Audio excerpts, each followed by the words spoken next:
Hi മക്കൾസ്, പൊളിറ്റിക്സിന്റെ part 2 ആയിരുന്നു നമ്മൾ കഴിഞ്ഞ വീക്കിൽ തന്നിട്ടുണ്ടായിരുന്നല്ലേ. അതായത് ഷുവർ ക്വസ്റ്റ്യൻസ് മുഴുവൻ നമ്മൾ തന്നിട്ടുണ്ട്. പല കുട്ടികളും മെസ്സേജ് അയക്കുന്ന ഒരു കാര്യം, അതായത് എൻ്റെ ഇൻസ്റ്റാഗ്രാമിലേക്ക് മെസ്സേജ് അയക്കുന്ന കാര്യം, സാർ ആ ഭാഗങ്ങൾ പഠിച്ചു കഴിഞ്ഞു, ഇതേപോലെ ഇനി ഒരു പാർട്ട് 1 കൂടി ചെയ്യോ.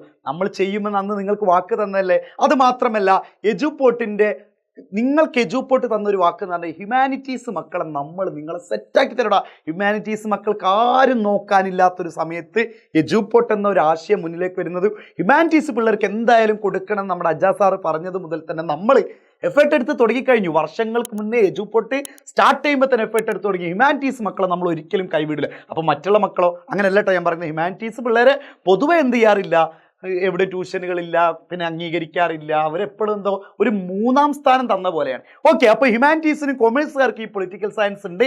അവർ പാർട്ട് 1 കൂടി നോക്കി വെക്കട്ടെ. പാർട്ട് 1 ക്വസ്റ്റ്യൻസ് ചാപ്റ്റർ 1 നിന്ന് ചോദിക്കുന്ന കുറച്ച് ക്വസ്റ്റ്യൻ ആണ്.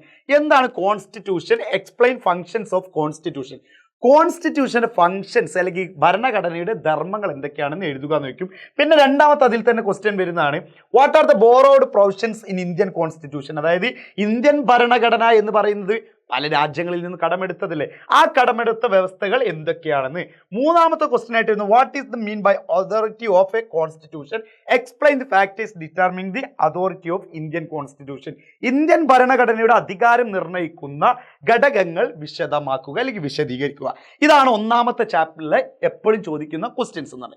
ഇനി അത് രണ്ടാമത്തെ ചാപ്റ്ററിലോട്ട് പോയി കഴിഞ്ഞാൽ റൈറ്റ്സ് ഇൻ ദി ഇന്ത്യൻ കോൺസ്റ്റിറ്റ്യൂഷനിൽ ഒന്ന് explain the fundamental rights in Indian constitution. Indian ഭരണഘടനയിലെ മൗലിക അവകാശങ്ങൾ വിശദീകരിക്കുക. ഇന്ത്യൻ ഭരണഘടനയിലെ മൗലിക അവകാശങ്ങൾ എന്തൊക്കെയാണെന്നുള്ളതും പിന്നെ അതുപോലെ തന്നെ various writs issued by the supreme court and ഹൈക്കോടതി. സുപ്രീം കോടതി ഹൈക്കോടതികളിൽ പുറപ്പെടുവിച്ച വിവിധ റിട്ടുകൾ വിശദീകരിക്കുക. രണ്ടു കൂട്ടരും, അതായത് സുപ്രീം കോടതി ആവട്ടെ ഹൈക്കോടതി ആവട്ടെ, അവർ പുറപ്പെടുവിച്ച വിവിധ റിട്ടുകൾ ഏതൊക്കെയാണെന്നുള്ളതും. ഇനി what is the major difference between fundamental rights and directive principles. Fundamental rights എന്ന് ഉദ്ദേശിക്കുന്നത് എന്താണ്? മൗലിക അവകാശങ്ങളും നിർദ്ദേശക തത്വങ്ങളും തമ്മിലുള്ള പ്രധാനപ്പെട്ട വ്യത്യാസങ്ങൾ. നാലാമത്തെ question, explain the features of directive principles of state policy. നിർദ്ദേശക തത്വങ്ങളുടെ സവിശേഷതകൾ വിശദീകരിക്കുക എന്ന് വെച്ചിട്ടുണ്ട്. അപ്പോൾ ഇതാണ് നമ്മുടെ രണ്ടാമത്തെ ചാപ്റ്ററിന് ഏറ്റവും ഇമ്പോർട്ടൻറ്റ്. ഇനി അത് മൂന്നാമത്തെ ചാപ്റ്ററിലോട്ട് പോയി കഴിഞ്ഞാൽ ഡിഫറൻസ് ബിറ്റ്വീൻ ഫസ്റ്റ്, ഈ പേര് തന്നെ കാണിക്കും, FPTP. ഇതങ്ങോട്ട് പഠിച്ചു വെക്കുക. And proportion representation. കണ്ടോ, ഈ സംഭവങ്ങൾ രണ്ടും പഠിച്ചു വെക്കുക. പിന്നെ അതുപോലെ തന്നെ നമ്മൾ പറഞ്ഞു FPTPയും പ്രപ്പോർഷൻ പ്രാതിനിധ്യം മനസ്സിലാക്കി വെക്കുക. പിന്നെ functions of election commission. Election കമ്മീഷന്റെ ധർമ്മങ്ങൾ.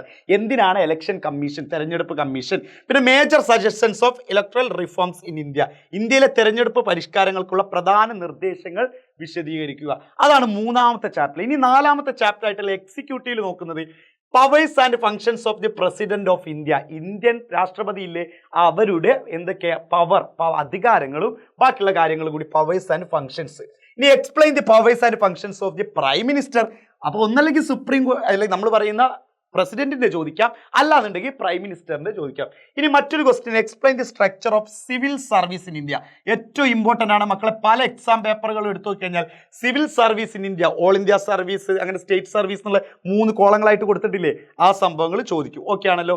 ഇനി അഞ്ചാമത്തെ ലെജിസ്ലേച്ചർ എന്നുള്ള ചാപ്റ്ററിലോട്ട് പോയി കഴിഞ്ഞാൽ explain the powers and functions of the parliament. പാർലമെന്റിന്റെ അധികാരങ്ങളും ധർമ്മങ്ങളും ഫങ്ഷൻസും എഴുതുക.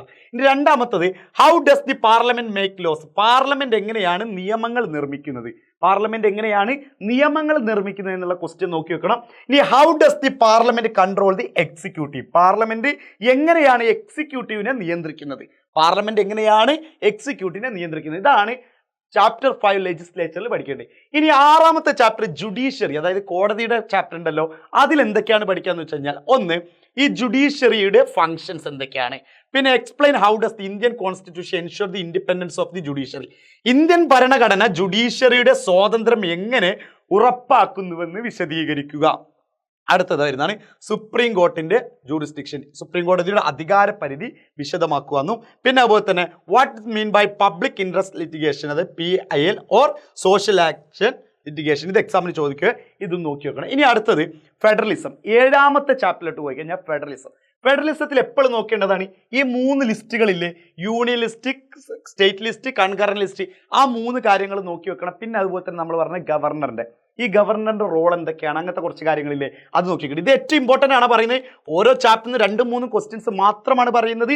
Union list, state list, concurrent list, ഈ 3 ലിസ്റ്റുകളിൽ പെടുന്ന കാര്യങ്ങളൊക്കെ എന്ത് ചെയ്യണം, എഴുതണം, മനസ്സിലാക്കി വെക്കണം, ഉറപ്പായിട്ട് ചോദിക്കുന്നതാണ്. പിന്നെ ഗവർണറിന്റെ റോളും എന്താണെന്ന് നോക്കി വെക്കുക. പിന്നെ കേന്ദ്ര ഗവൺമെന്റ് എങ്ങനെയാണ് സ്റ്റേറ്റ് ഗവൺമെന്റ് തമ്മിൽ കോൺഫ്ലിക്റ്റ്, അതായത് സെൻട്രൽ ഗവൺമെന്റും സംസ്ഥാന ഗവൺമെന്റും തമ്മിലുള്ള സംഘർഷാവസ്ഥയ്ക്ക് വന്നത് എന്തൊക്കെയാണ് കാര്യങ്ങൾ. ഇനി ലോക്കൽ ഗവൺമെന്റിലേക്ക് പോയി കഴിഞ്ഞാൽ ഇവിടെ നിന്നാണ് നിങ്ങൾക്ക് എന്ത് വരാം, എസ് ക്വസ്റ്റ്യൻ വരാം. ഇവിടെ നിന്നാണ് നിങ്ങൾക്ക് എസ് ക്വസ്റ്റ്യൻ നിങ്ങൾക്ക് ഇതാണ് ഉണ്ടായിരിക്കുക വലിയൊരു മാർക്കിന്. അതായത് 73ഉം 74ഉം ഭരണഘടനാ ഭേദഗതി, 73ഉം 74ഉം ഭരണഘടനാ ഭേദഗതിയിലൂടെ ഉണ്ടായ മാറ്റങ്ങൾ എന്തൊക്കെയാണെന്നുള്ളത് നോക്കി വെക്കണം.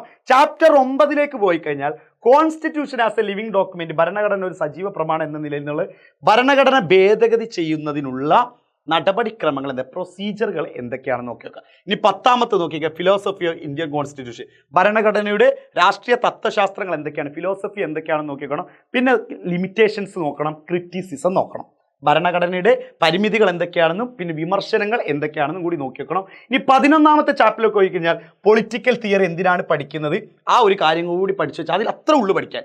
11ാമത്തെ പൊളിറ്റിക്കൽ തിയറി എന്നുള്ള ചാപ്റ്ററിൽ അത്ര മാത്രമേ പഠിക്കാവുള്ളൂ. പിന്നെ 12, 13 ഒക്കെ നമ്മൾ ഓൾറെഡി കഴിഞ്ഞ വീക്കിൽ പറഞ്ഞു തന്നിട്ടുണ്ട്. അപ്പോൾ ഓക്കെ ആണല്ലോ മക്കളെ, സെറ്റ് ആണല്ലോ. ഇനി എന്തെങ്കിലും ഡൗട്ടുകൾ, എങ്ങനത്തെ വീഡിയോസ് ആണ് വേണ്ടതെന്നും കാര്യങ്ങളൊക്കെ മക്കൾക്ക് എന്ത് ചെയ്യാം, ഈ ഒരു ഇൻസ്റ്റഗ്രാം ഐഡിയിലൂടെ നിങ്ങൾക്ക് എന്ത് ചെയ്യാം, ചോദിക്കട്ടെ. SP_Sahad ട്ടാ. പിന്നെ ഈ സൂപ്പർ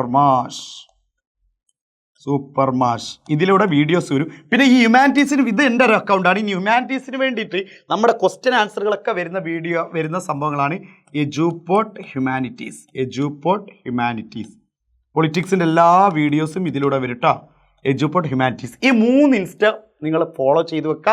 വേണമെങ്കിൽ മാത്രം ഓക്കെ ആണല്ലോ. അപ്പോൾ ഇതിലൂടെ നിങ്ങൾക്ക് പറയാം, മെസ്സേജ് അയക്കേണ്ടത് നിങ്ങൾ ഇതിലൂടെ ആണ് കേട്ടോ. ഇതാണ് എൻ്റെ പേഴ്സണൽ അക്കൗണ്ട് SP_Sahad. വീഡിയോസിനും കാര്യങ്ങൾക്കായിട്ട് ഈ 2 അക്കൗണ്ട് കൂടി ഫോളോ ചെയ്ത് വെക്കുക. അപ്പോൾ ഇനിയും നമ്മൾ വീഡിയോസുമായിട്ട് വീണ്ടും വരും. താങ്ക്